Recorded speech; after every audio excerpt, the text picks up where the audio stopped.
ક્યારેક લાઈફમાં જે સૌથી ટફ મોમેન્ટ્સ આવે છે એ જ મોમેન્ટ્સ આપણને સૌથી સ્ટ્રોંગ વર્ઝન બનાવે છે.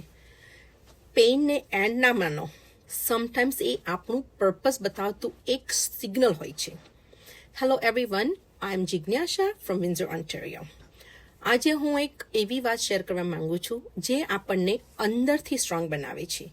લાઈફમાં દરેક વ્યક્તિની જર્નીમાં અપ્સ એન્ડ ડાઉન્સ આવે છે. ક્યારેક એવા મોમેન્ટ્સ આવે છે જ્યાં આપણને લાગે છે કે આ ફેઝ ક્યારે પૂરો થશે.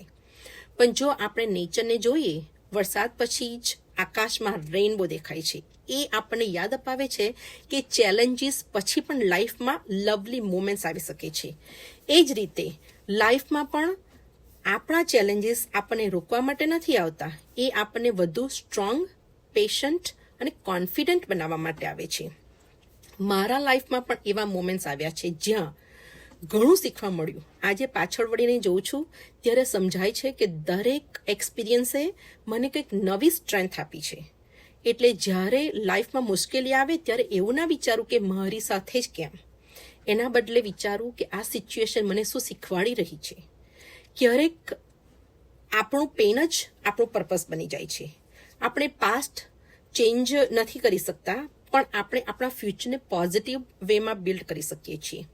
તમારા લાઈફમાં એવો કંઈ ચેલેન્જ આવ્યો છે જેણે તમને વધુ સ્ટ્રોંગ બનાવ્યા હોય તો કોમેન્ટમાં શેર કરજો. યાદ રાખજો, દરેક ફેઝ પાસે એક લેસન હોય છે અને તમારી સ્ટોરી હજુ કમ્પ્લીટ નથી થઈ. Believe in your self, positive રહો, ગ્રો કરતા રહો અને લાઈફની દરેક મોમેન્ટને કરેજ સાથે એન્જોય કરો. Thank you all. C you tomorrow. Stay tune.